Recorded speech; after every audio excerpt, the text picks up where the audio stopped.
नमस्कार भक्तजनों, आप सबका हमारे YouTube चैनल कथा.com में बहुत स्वागत है। ओम गण गण गणपति नमः। हिंदू पुरानी कथाओं के अनुसार गणेश चतुर्थी की कथा गणेश जी को बहुत पसंद है और कथा करने से वे मनवांछित फल प्रदान करते हैं। तो आज हम सुनेंगे गणेश चतुर्थी व्रत कथा। कथा के अनुसार एक बार भगवान शंकर और माता पार्वती नर्मदा नदी के निकट बैठे थे। वहाँ देवी पार्वती ने भगवान भोलेनाथ से समय व्यतीत करने के लिए चौपट खेलने को कहा। भगवान शंकर चौपट खेलने के लिए तो तैयार हो गए, परंतु इस खेल में हार जीत का फैसला कौन करेगा, इसका प्रश्न उठा। इसके जवाब में भगवान भोलेनाथ ने कुछ तिनके एकत्रित कर उसका पुतला बना दिया।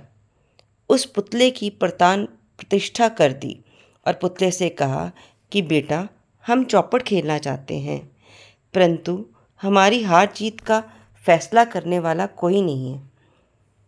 इसलिए तुम बताना कि हम में से कौन हारा और कौन जीता। ये कहने के बाद चौपट का खेल शुरू हो गया। खेल 3 बार खेला गया और संयोग से तीनों बार पार्वती जी जीत गई। खेल के समाप्त होने पर बालक से हार जीत का फैसला करने के लिए कहा गया, तो बालक ने महादेव को विजयी बताया। ये सुनकर माता पार्वती क्रोधित हो गई और उन्होंने क्रोध में आकर बालक को लंगड़ा होने व कीचड़ में पड़े रहने का श्राप दे दिया। बालक ने माता से माफ़ी मांगी और कहा कि मुझसे अज्ञानतावश ऐसा हुआ, मैंने किसी द्वेष में ऐसा नहीं किया। बालक के क्षमा मांगने पर माता ने कहा कि यहाँ गणेश पूजन के लिए नाग कन्याएं आएंगी, उनके कहे अनुसार तुम गणेश व्रत करो, ऐसा करने से तुम मुझे प्राप्त करोगे। ये कहकर माता भगवान शिव के साथ कैलाश पर्वत पर चली गई। ठीक 1 वर्ष बाद उस स्थान पर नाग कन्याएं आई। नाग कन्याओं से श्री गणेश के व्रत की विधि मालूम करने पर उस बालक ने 21 दिन लगातार गणेश जी का व्रत किया।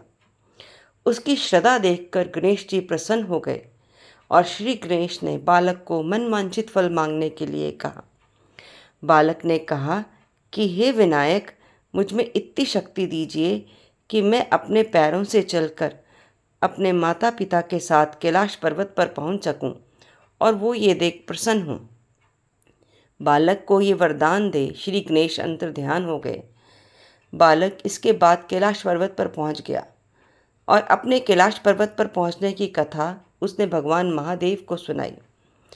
उस दिन से पार्वती जी शिव से विमुख हो गई। देवी के रुष्ट होने पर भगवान शंकर ने भी बालक के बताए अनुसार श्री गणेश का व्रत 21 दिनों तक किया।